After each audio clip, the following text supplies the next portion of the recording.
This is part 2 of our series on what to do with a hive once they come out of winter. This hive is doing pretty good.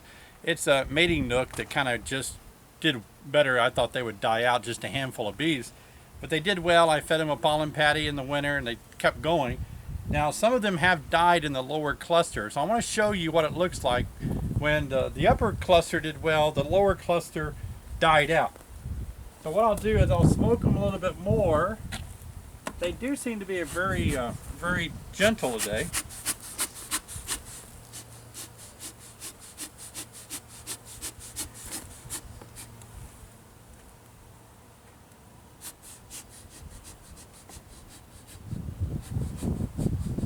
And what we're going to be doing is showing you a bunch of dead bees stuck in between frames. The healthy bees are up in the top hive body, and the dead bees are in the lower hive body, I think. Okay, you can zoom in on this, Sherry. And as you can see, this is a smaller cluster that died over the winter time. I could smell them, so I knew there was some dead bees, and yet the bees are doing good.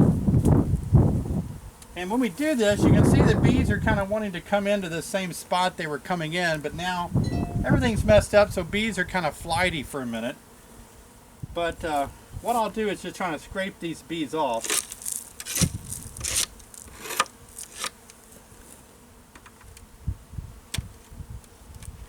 And as you can see, some of these lower frames haven't even been very much pulled out or anything, but there's a lot of debris on the bottom board. And what you'll find sometimes in the winter time, when you come out of winter into spring, for those of you that are new in beekeeping, your hives can look pretty messy. See the dead bees here? Now this comb has what you call bee bread, a combination of honey and pollen. And some of these bees here were eating it and they died over the winter. It just got too cold by themselves. And you can just brush them off like this. That's a perfectly good comb. Or you can bang it like this. Not too hard or you'll fracture the wax and everything will break.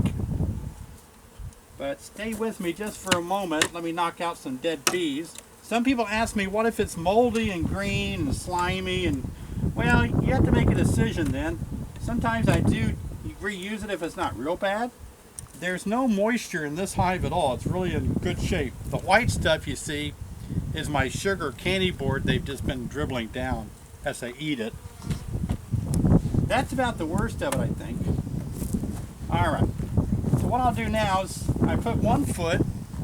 Sherry, why don't you swing over here and you can get a front view.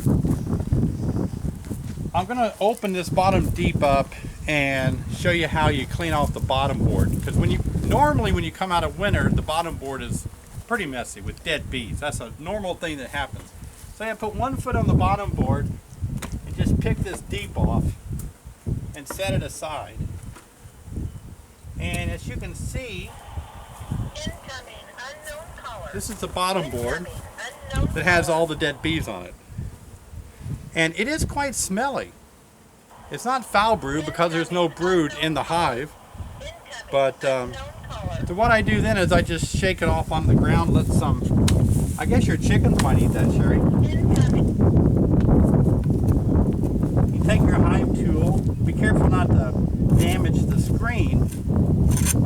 Just scrape as many dead bees as you can off. They might clean that up on their own as the season progresses. I'm just going to speed it up because I don't like the smell of it. You don't have to get every bee there is. Okay, well now we just put the hive back together again. And this time I'm going to do it a little bit differently. I'm going to take their main box that they all live in and put it on the bottom. This will mess them up for a few hours, but they'll get over it. I'm going to line everything up nicely. Alright. Now I'm going to put the frames back in, make sure I got my queen, because the queen has been over here for a minute.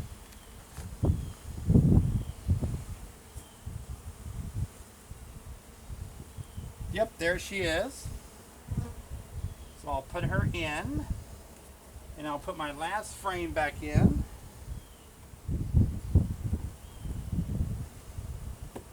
Now I'm going to put this box back in. It's got a lot of good comb on it, and they can move up if they want to.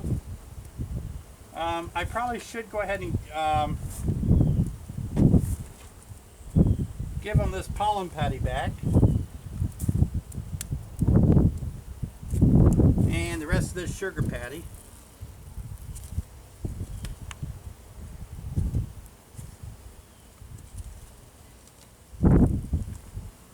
There we go. And I'm just, I'm not worried about things kind of smashing together. It's fine. It's a little tight, but the bees aren't over there. And we just put it all back together. And after a few hours, the bees are trying to get back in where they are used to going in and out. But in a few hours, they'll figure out how to go into the bottom. And we will go ahead and put this candy board back on the very top, which if they need it, they can go up there and get it. It'll be a little further away than the cluster. And that's it.